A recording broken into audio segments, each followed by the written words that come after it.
Well, I have the privilege of hanging out with Lucas Botkin tonight. I just happened to be in the area, and he's getting conned into doing YouTube videos. It's not con, it's a privilege. You're very kind. Okay. Otherwise, we could be playing video games or dry firing or doing something else. Or working on my new website, probably. That's probably true. Do that, yeah. Well, what I thought would be a fun conversation that I gave you a little bit of preview to make sure you're comfortable talking about it. You have no shortage of haters. There'll be some in the comments. Absolutely, there will be. I think it'd be kind of fun just to talk about, the process of that, dealing with that, like the criticism, does that take a toll on you? How do you deal with it? Kind of all that stuff that comes with it. Looking at it from the outside, I feel like the more, like, you're pretty noteworthy, pretty, like, famous. I don't know whatever verbiage you use. Most people recognize you. Infamous, maybe? Sure, there you go. Yeah. You're a person, like, if you fly commercial, there's going to be somebody that's going to recognize you. That is correct. So with all that, obviously there are prices that come with that. And maybe somebody else doesn't quite have that level. But I feel like the more famous or noteworthy you get, the more people could be finding reasons to not like you out of jealousy, whatever. Fill in the blank. You said something they don't like, or they don't like how they feel like you're a public figure or not, or you didn't take a stance on this, you didn't speak about this, whatever. Anyway, how long have you been dealing with that? I assume this has been quite a while. Yeah, so when I started T-Rex, which is back in 2013, I started posting on Instagram, and I kept my face off of it because I was like, people aren't going to like me. I'm skinny. Well, actually, it wasn't the exact reason why, but I was just kind of like, I don't know if I wasn't comfortable putting myself out there. So I posted stuff for like 6 months, and then finally I did a big reveal or whatever. It was like 8 months. And for the most part, people were okay with it. They were like, oh, cool, you're just like a normal dude like us, making holsters. Most people thought that was fine. When I started posting shooting content, everyone, for the most part, thought that was okay. Every time I wore a plate carrier, people kind of freaked out. This was back in 2014, 2015. When I got on YouTube, this was in 2016, I think. The videos did very well, kind of right off the bat. And the reason was I was really the only person at the time who was trying to shoot fast and move and like run around and do stuff. I wasn't just doing reviews from a bench, and I wasn't talking for like an hour. The first videos, I didn't talk at all. Like, I just shot guns. It wasn't until a little bit later I started talking because I was uncomfortable doing it. Then I started getting a lot more criticism. Instagram, I hit like 50,000 followers, so a lot more people kind of started, checking in on what's going on.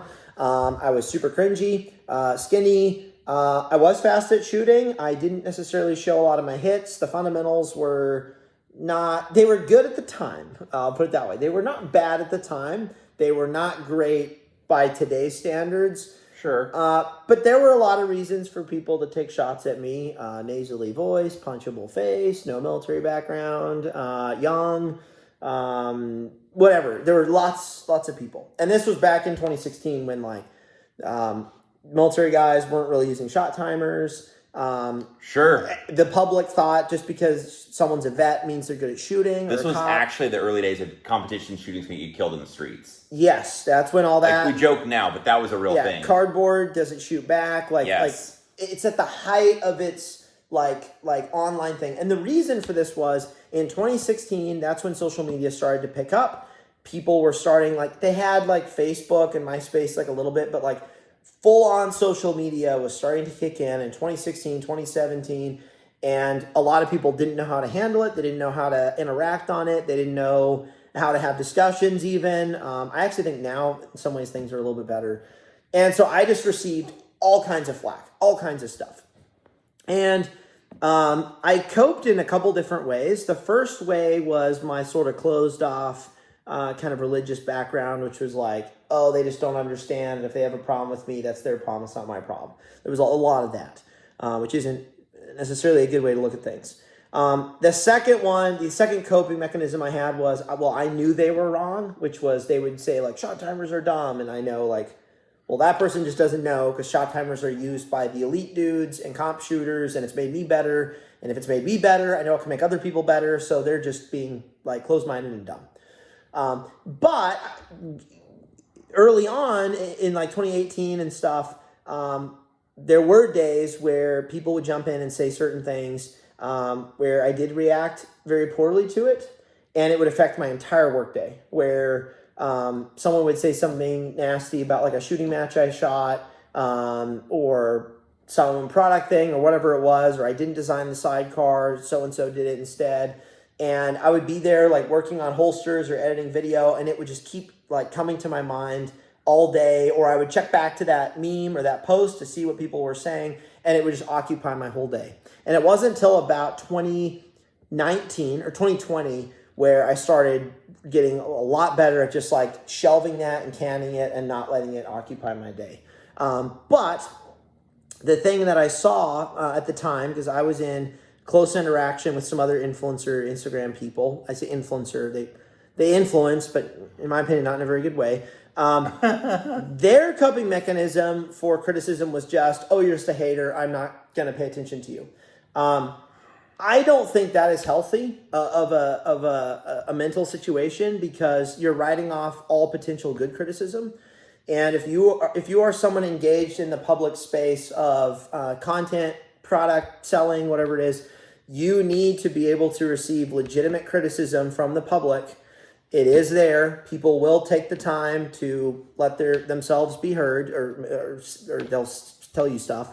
And if you are completely closed off just because someone's a hater, you're going to miss out on tons of really important stuff. And that is typically the coping mechanism that most influencers take, which I think is they're shooting themselves in the foot. They're not allowing themselves to grow and think about how the public's reacting to what they're doing.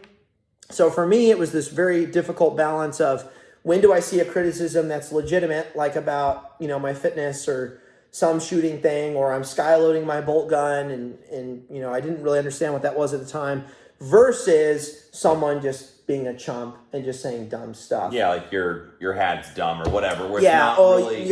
or your jeans, or it's your curve of the bill, or something stupid. There is a time and a place to not let those dumb comments like dominate your brain, and to focus on the good stuff. And that is what is insanely hard to figure out and deal with. And it's actually something I would love to help people with in the future, other like influencer people. And I've had some phone calls with people who've had trouble with this, because it can ruin like everything you're doing. If you are either putting all haters into one category, not listening, so you're losing all potential good criticism, or if you think about everyone too much, and you won't be productive with the things that you're having to do. There's this area in the middle you need to live in, you need to be able to discern and operate in, and I think at this point I'm pretty good at it. Like I can weigh criticism pretty fast and immediately just be like, nope, you're being dumb and closed-minded, or this guy actually has a good point. I need to either engage or just listen, maybe not engage, but just hear what he's saying, contemplate, think about it,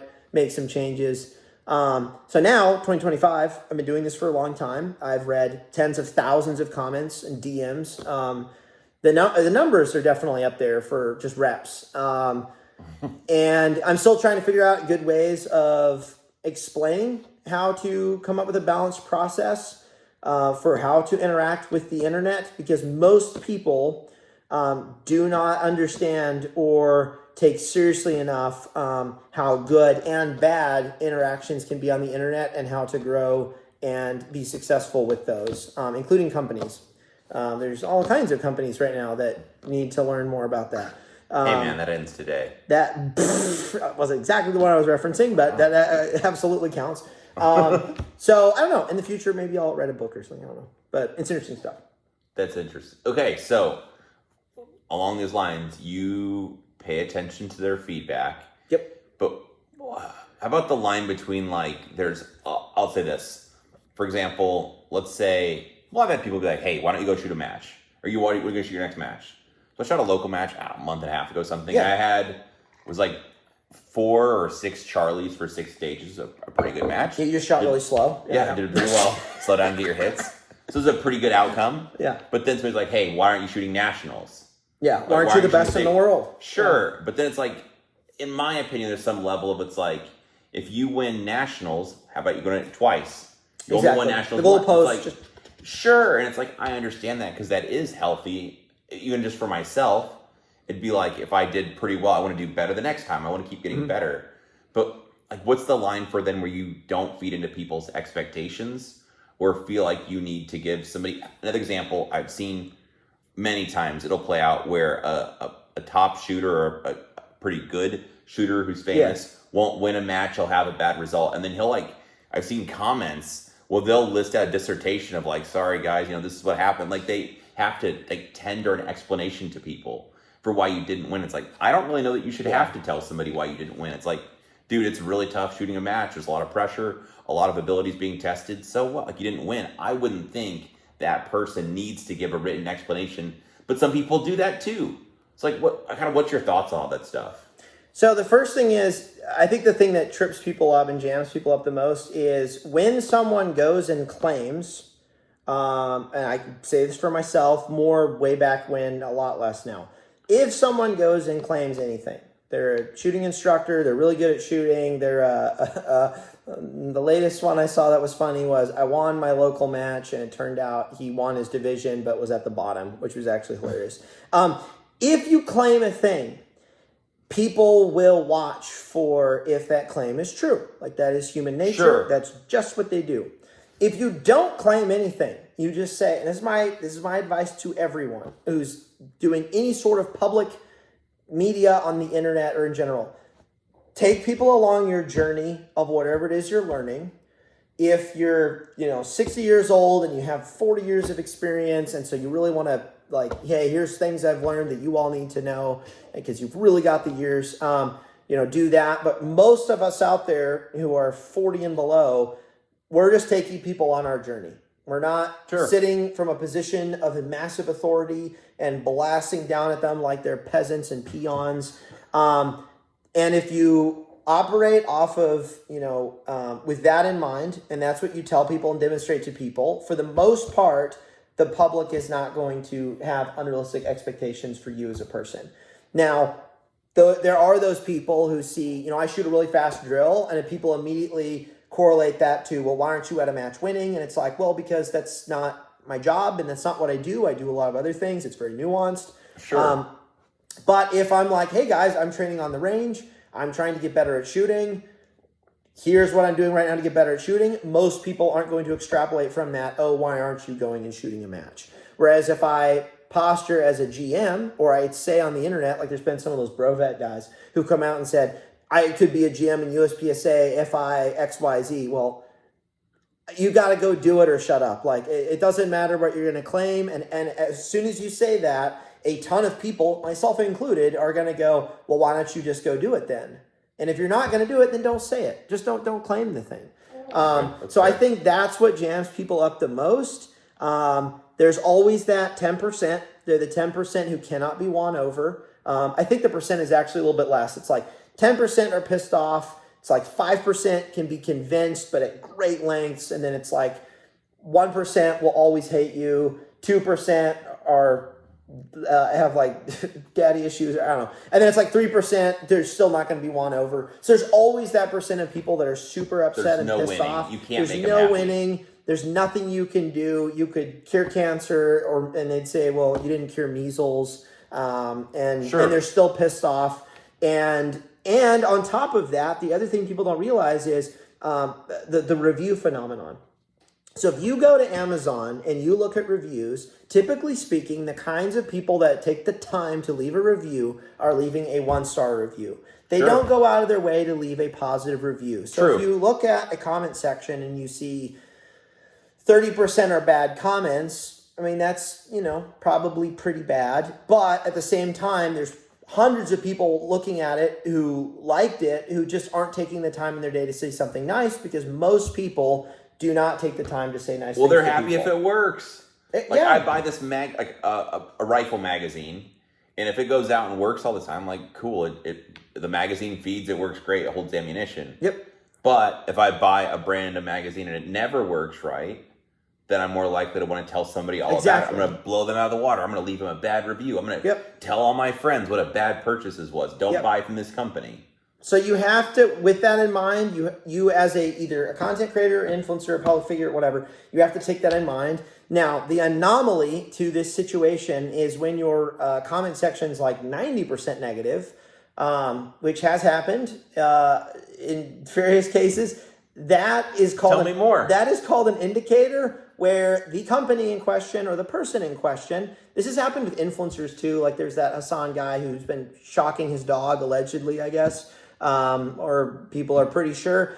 His comment section is, I haven't gone and counting comments, but from what it sounds like is like 70% negative towards the situation.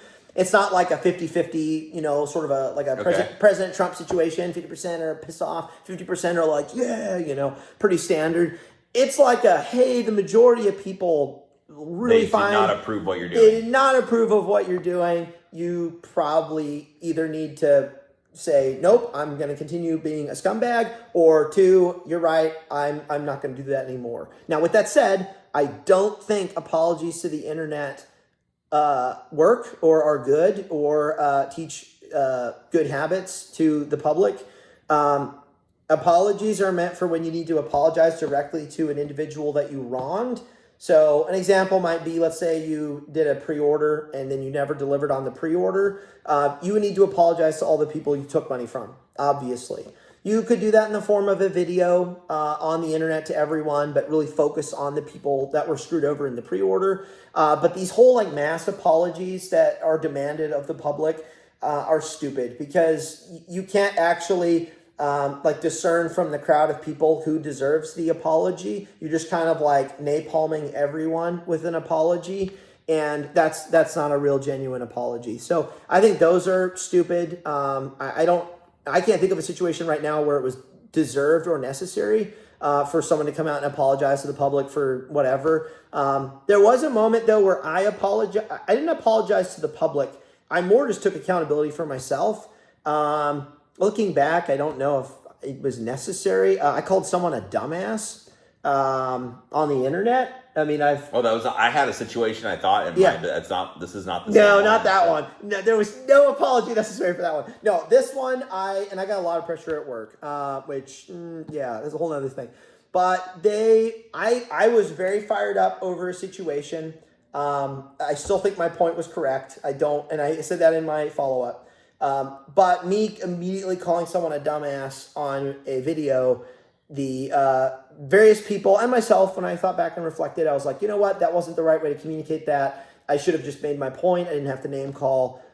And so I did a follow-up. I removed that, did a follow-up post saying, hey guys, that was not the best of me. I will do a follow-up on my point, which I can make better. It was just the name calling wasn't exactly necessary. But I didn't apologize to all the people I called dumbasses because I didn't know how many people were offended, who was offended. Like, I just said, hey, I can do better. Like, I'm just going to do this on my own. It was not this thing I was like providing to everyone. And I think that nuance is very important because people are being trained who use the internet in what their expectations are of public figures and of content creators and of human behavior. And we, as people with YouTubes and stuff, can either be positive in creating healthy expectations of consumers or negative in what we give to people and what we present to people. And again, there's a whole lot more to that I want to get into in the future. That's super important because if we're not careful, we're going to lose all positive benefit of the internet because the next generation is their expectations for how the internet's used will be torched and be just pure TikTok. But that's a whole other conversation. We could lose the technology of the internet in like 20 years.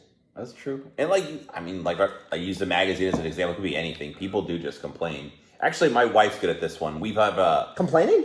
No, okay. That too. Let's be real. No. So, sometimes we'll go out to dinner and it'll be like a small, like a family-owned restaurant or something. Yeah. And she'll go it is really good. The food was great. It was like the husband and wife working there. Like the kid, is the waiter or whatever, and she'll leave them like a really positive Google review. It's like, oh, this place was really good. It's family-owned. The food was outstanding. The service was great. Whatever. Which, that's a very nice thing to do. That's not the first thing that comes to my mind, though, because I'm like, hey, dinner was awesome. It was a great price, great service. We loved it. We had a great time. Yeah. but it's like people don't really think naturally just to reward good service or good experiences or to leave a great review saying, I bought this product and it was really great. You should buy it too. I love mine. That's just not where people's brain goes. So no, and I think the internet is teaching people to think negative. It's like if you're surrounded by negative energy. I hate the word energy because it sounds way too like I don't know what the word is, but you know what I mean. Zen Buddhist.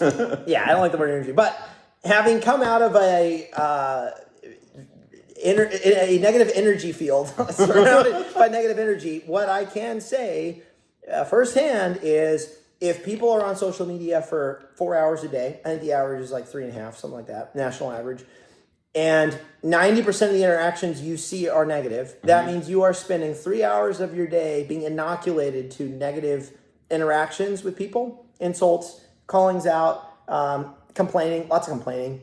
That's an interesting thought. And so you're just immersed in negative crap that, frankly, you are doing yourself by going on there. Like, sure. Because at work, you're going to have, like, let's say you're in a semi-toxic environment. You know, a couple people are kind of lame. That's most workplaces, I think. Yeah, you'll be around some toxic stuff for, like, an hour a day, let's say. Get in the comments. Tell me, really think about it. How many hours of your workday is spent with negative energy? It's just negative crap. People saying can't be done. You can't do it. Complaining. And just think about it and be like, yep, that was like an hour at work of a negative meeting, conversation. And then on top of that 1 hour, I am subjecting myself to 3 hours on the internet, on X, in comment sections, on Twitter, on or Instagram. That is going to greatly affect how someone views like humanity and people. And it's why we don't see positive comments, reviews, or just telling someone like, hey, you did really good in that match you shot, 4 Charlies. Pretty good, man. It's awesome. True. There's not a lot of that anymore. And I'm immersed in negative stuff, just to do my job. But I also have to go out of my way to, not to see all that because I don't want to. I'm also not on social media as much anymore, which is great, by the way. So, yeah, I think that's a piece that is not talked about enough. And the reason all this stuff I'm bringing up in this video is kind of the first video where I'm getting into this. I've spent the last 10 years on the internet, like almost kind of like, on the internet more than a lot of people. Yes. For work, but also, for work and personal, but work, it's all work. I'll put words in your mouth. You also like monitor situations, what the public's doing to people. Are they interested in this? Yeah, are they interested in learning about this concept or technology? To throw something like, let's say, night vision. It'd be like, are people interested in this? No, nobody cares. Everybody cares about white lights. Do people care about rifles? No. People only want pistols. People don't want pistols. They only want rifle. Whatever, but like you're sensitive to that kind of stuff. Yeah, I think that what I have come to the conclusion of, and I think a lot of people would agree, most people do not possess the mental fortitude and intelligence and safeguards to handle what the internet is. I don't think so. Specifically social media. If you only consume the internet for, research, articles, the news, whatever, that's going to be a pretty mundane experience of just like gathering information, deciding what's cool, and then whatever. But to handle social media, like the what's cesspool or whatever, I don't think most people are prepared to handle that. And in the history of the world, we have never had anything like it before. Like back in the day, if you wanted to go interact with a group of people, you had to go to a bar, you had to go hang out with the town crier, become the town crier, be a court jester, potentially, in front of everyone.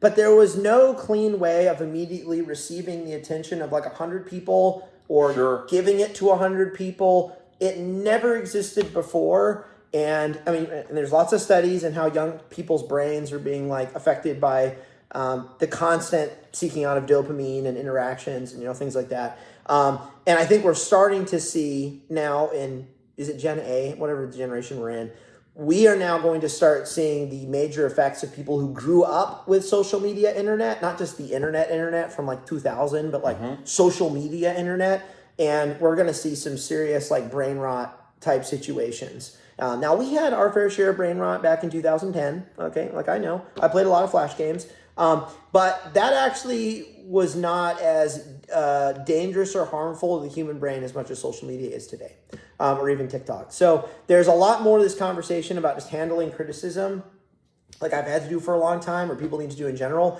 There's also like all this other crap going on with social media. All the negative comments, the negative reviews, the negative discussions, the pointless conversations, anonymous accounts. Some of my favorite accounts on Twitter are anonymous, but also they're anonymous. Like those aren't, like, are those people, are they ever willing to put what they say to their real name and their face and the state they live in? Not, they don't need to say where they live, but like at least in the state they live in, where they hail from.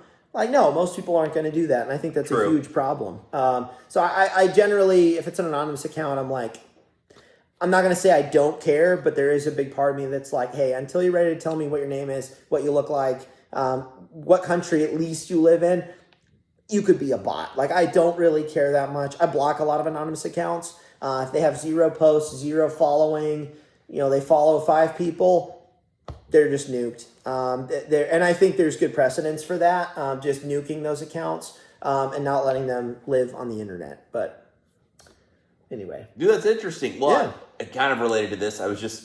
My brain kind of wandered, and I was thinking about even what content goes well on YouTube. Yeah. Because if I get a trigger for a pistol, and the title is "This Trigger Sucks, Don't Buy This Trigger," is that going to get more views 100%. than if I say, "This is the best trigger, you should go buy this trigger. When you're ready to get your next trigger, this is the one I think you should buy." You know what's funny? 10 years ago, if you had done a video titled "This is the best trigger," it would have gotten more views than a video where you say "This is the worst trigger." Really? But now it's the opposite. Guaranteed. I would bet like my Panos, a considerable amount of money on that being a fact. Very hard to prove, I will say. But because even if you think back to the old reviews, the old gun reviews, the old Nut and Fancy, the old like whatevers, it was a lot of like positive, like the last gun you'll ever need, the last, like, it was all like positive crap. Sure. Nobody crap talked, which again was actually a problem back then because everything was great. Now everyone wants to really talk about bad this, bad that, bad whatever, and that gets way more views than anything positive. And again, I think that is an indicator of people just being surrounded by negative stuff, and like the negative stuff can be very interesting. Drama, very interesting. I hate drama, but yeah. But it's interesting. Sure. So yeah, I don't know. It's interesting. The internet is. I'm still learning how it works, dude. And more importantly, how it's evolving. And now we have the AI. Now the AI is going in there. And I'm telling you right now, I'm going to have a bot farm. When I get my new building, I'm going to go get 100 phones. I mean, that's why I got 3 right here. And I'm going to have a bot farm. But I'm going to use it for good. It's going to unleash such positivity, the likes the internet has never seen before.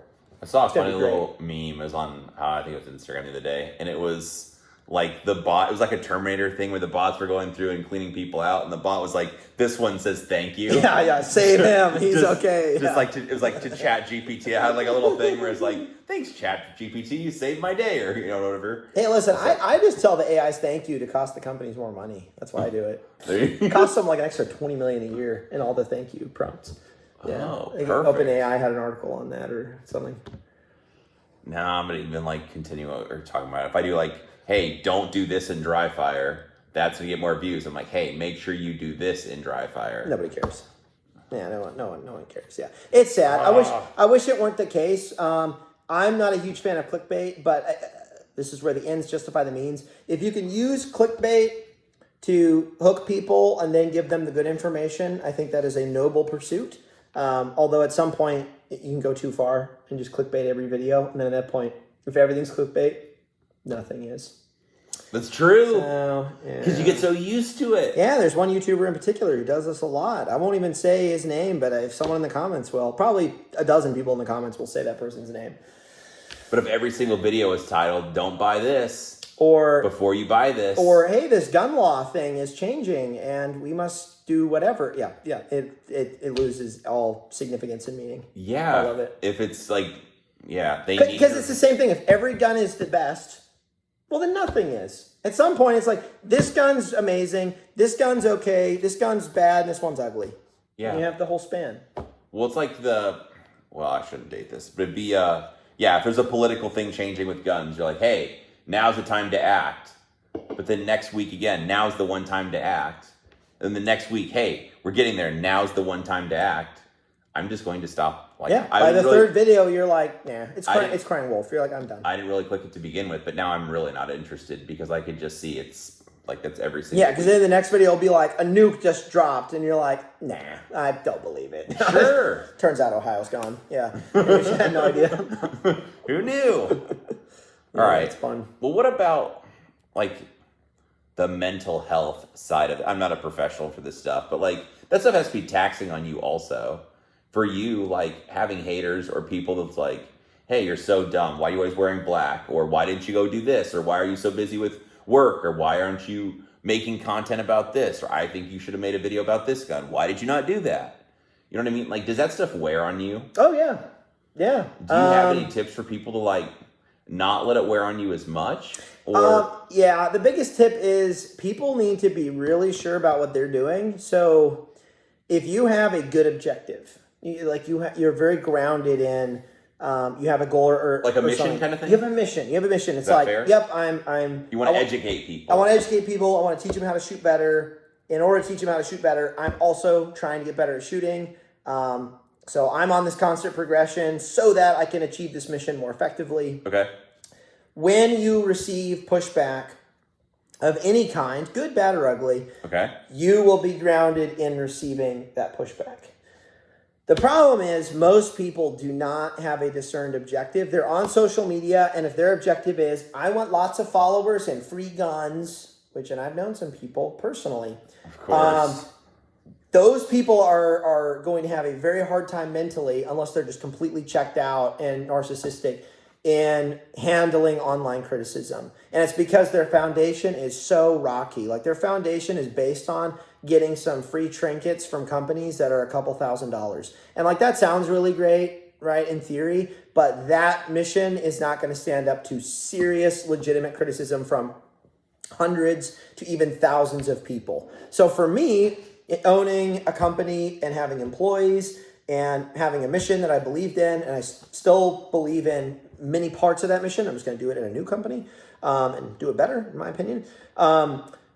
When there's criticism, it is, that's the dumb kind, like where you're just getting hit with it and hammered with it. It was very easy for me to look at it and be like, that's sad that they think that, but they don't understand. Like, I'm doing this over here. Like, I'm on the way. I'm doing whatever. Like, they don't understand why I only shoot 1 or 2 matches a year. Well, it's because I'm doing all this other crap right now that is serving hundreds of thousands of people. My training videos are seen by hundreds of thousands. Products going to hundreds of thousands. They don't know. They don't understand. Me taking, a week to prep for a match and then the 2 days to shoot the match, and I don't really get any benefit out of it, and the public doesn't really get any benefit out of it. Like, yeah, that's, you're able to just kind of like figure that stuff out as you go. So if you don't have a defined mission, you're going to get pushed around, and you're just going to, whichever way the wind is blowing, that's where you will go. Yeah. And that leads to unprincipled influencers or content creators or public figures or politicians. And it's why people get sold to the highest bidder or the lowest bidder. Sometimes it's the lowest bidder, actually. Just get sold for mere pennies or $7,000. Oh, it's interesting you pick that specific number. There's a lot of good stuff to talk about, which is why I have to keep jotting down notes so I don't get sidetracked into something else and not have it. What about separation of the 1% of, like, the haters from the constructive people? Because it's like, yeah, we're kind of circling back to what we talked about, but it'd be like, yeah, you got the mission and but it's easy to also be defensive. So let's let me, like, friendly fire happens all the time. My mission is I wanted to do, like, YouTube stuff. I don't really care as much about production quality sometimes. I want to just make, like, content I wish I had. I like doing training videos, and if it's like a gear piece or something I have, I'll just report on how it was, good, bad, or ugly. So then, like, I could take, like, fires, make a comment on something. It'd be really easy for me to be like, that's the guy that doesn't know. He doesn't, like, I'm going to do that. I'm probably using, I'm not. No. So I could justify it any way I want to. I could always justify it to myself. The best way, and this is where the mental discipline, this is where the mental and I don't say mental health discipline, but it is kind of mental health discipline comes in. The verse, I don't know the reference, but a gentle answer turns away wrath. If you just tell the person, if someone comments on this video, guaranteed, and says, Joel, your production quality sucks, even though Lucas set up a lamp right there to help illuminate a little bit, and then turn these down so there wouldn't be as much bloom. There's like 30 minutes of prep work. You're actually trying to make it look nice. You were very nice. You could say, hey, I understand that you would love the production quality to be better. This is just the direction that I'm going. Thanks for stopping by. Thanks for watching. Yeah, thanks for watching.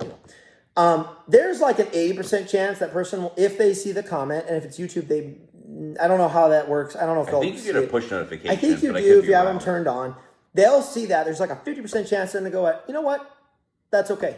I will keep watching, and that's fine. And you retain that person as a viewer. Then there's a 50% chance they see it and they're like, whatever. Like, I'm out. I don't care. You know, I want the production quality to be better. I want it to be like one of Lucas's videos, with 24 frames a second and color grade and all that. That's just what I was thinking. I wouldn't even know how to set up either one of those things. I can help someday. But what often happens is if you are in a state of mind where you feel like everyone's out to get you and you're in that negative like mind space, you'll get a comment like that and you'll immediately like, well, I didn't have time. Block them. And you know, boom. And I've been there for like years at a time. And lots of friendly fire would happen, where I would blast someone back being defensive, and they would go, whoa, I was just asking a question. And then I'd feel horrible, be like, oh crap, I thought they were being a hater. I didn't realize they were legitimately asking. And there were a lot of reasons why I was in that state of mind back then, but tell me more. Well, I was surrounded by negative energy, and I took it home with me. You were in a cesspool. Yeah, you were in a cesspool, and the drain had been pulled, and it was just circling. Yeah. All right, sorry, continue. I couldn't help myself. Yeah, good, nice answers back to people. If you are in a state of mind to do that, can be very good. Usually for me, I give someone like 3 shots. So they'll be like, why didn't you do such and such? And I'm like, well, it's because of such and such. And then they're like, yeah, well, you're wrong. And then I'm like, okay, can you explain it to me more? And then if they're like, no, you're still dumb, then I'm like, okay, well, you're that 1% who's just being a chump. And that's if I'm like really responding and putting a lot of time into social media. That's how I've learned how to prevent some of the friendly fire, is like kind of like poke and ask more. Trying to get more information is good too. If someone's like here's another one, they go, your production quality sucks, you could be like, hey, is there something in particular you'd like to see change for the production quality to be better? You can put it on them. Sure, and they might say, I want better audio, or I wish there was better lighting, or I don't like the background, or whatever. Or they'll say, oh, I don't know, man, I just, it's all good. I just, and then they're kind of like deflected or shut down a little bit. I've seen that a lot. Or they will then give you the good criticism that you actually need to make your product better, because a lot of people, until they're actually provoked, they haven't really thought through the full analysis of like what needs to happen to improve the thing, and you have to like pull it out of them. Sure. I've had to do that a lot with people. So nowadays I think I'm a lot better at that, of like gentle answer here, inquisitive over here, ask questions, and then dropping the hammer very rarely. As fun as it is. I'm not talking the block hammer. That one's boring. I'm talking just going scorched earth on someone in the comments.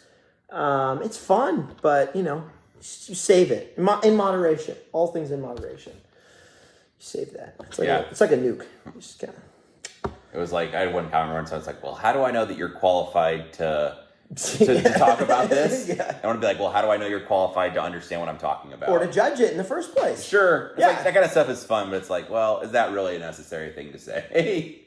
Yeah, it'd be like if someone on here was like, how do we know that Lucas is qualified to talk about the mental health situation of the internet? It's like, well, you don't. You have no idea. I could be blowing smoke, except I have the numbers on all my accounts to prove I've been around on the internet, but you don't know that. I could just be making everything up. Mm-hmm. But if that were the case, I wouldn't come do it on a video that's, very long with no editing and no cuts. I would hide behind a lot of editing, multiple camera angles. Oh yeah, that's why we've got 500 camera angles right now set up just in case of such an event. Exactly. No, I just delete a bunch of stuff off my iPad, and then we're like, well, we have enough space. Now we're good to go. And then we filmed the whole thing, duplicated from another angle. Exactly. Excellent. Oh, great. Well, I feel like the answer is yes, but does this apply to someone without even a big following or being a public figure? Kind of what you're talking about. It doesn't seem like it even applies just to you, kind of a person with more notoriety that, Yeah. let's be honest, there's a fair amount of time, if we go out to dinner or something, somebody, like, it's often There's a enough, high they'll chance. like, yeah, right. And it's not just due to proximity. It could be. And that doesn't at count the another people stage. that don't come up, who message me later. They'll be like, hey, I'm a fan. I love your stuff. Or I've watched you for a long time. Whatever. That stuff happens.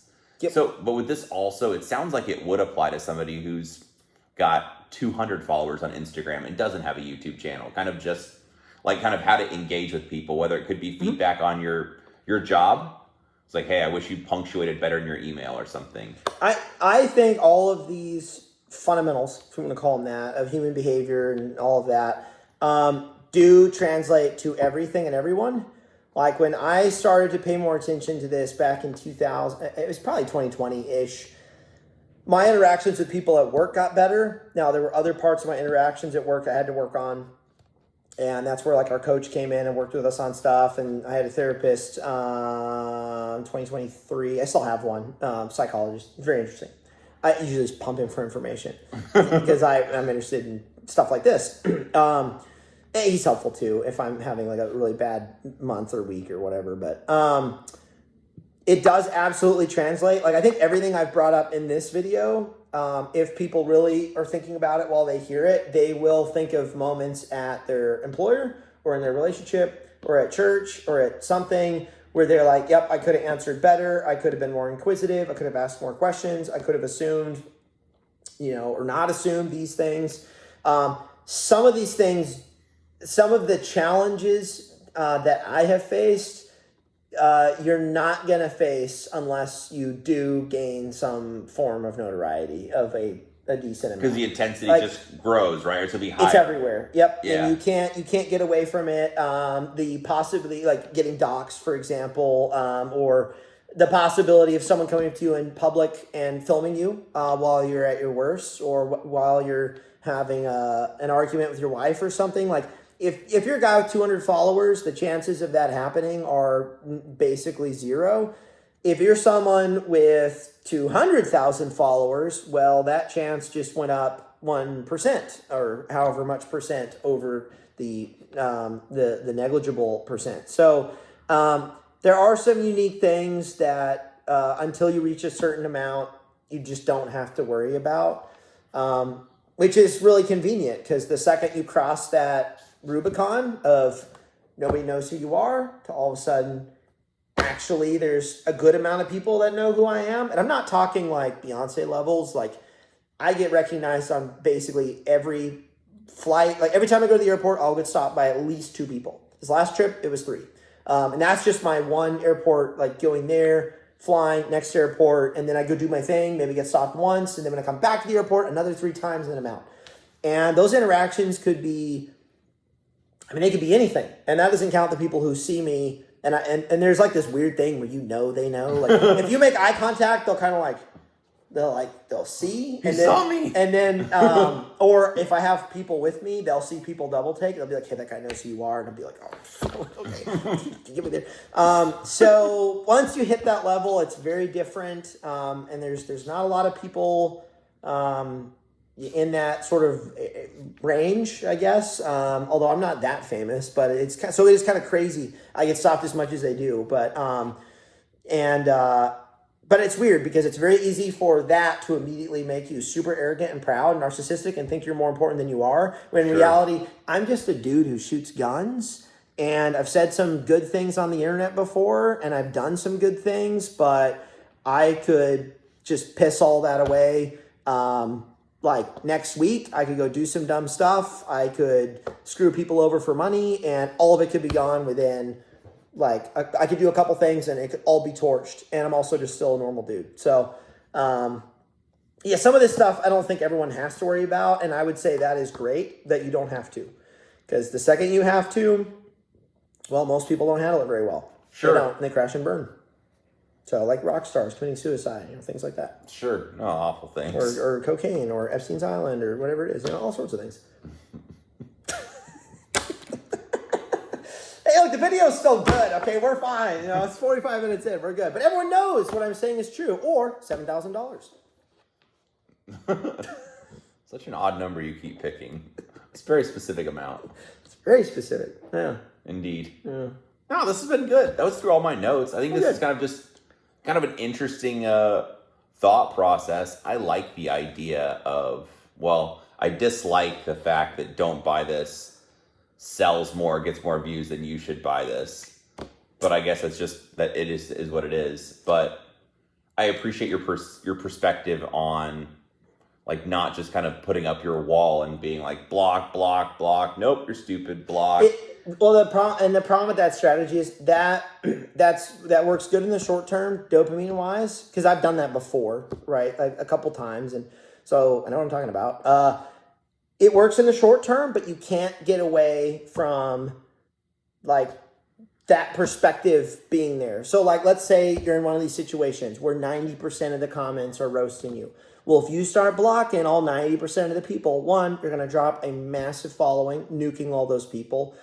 Two, you're only going to convince people that they were right because they're getting blocked for saying some version of the truth or their perception of what's going on. In the short term, it can feel like you're killing off the opposition. You're nuking the opposition. But it does not produce long-term trust, setting yourself up for long-term success. It may be a situation where you have to just wait it out, let people kind of move on or forget or think about more important things.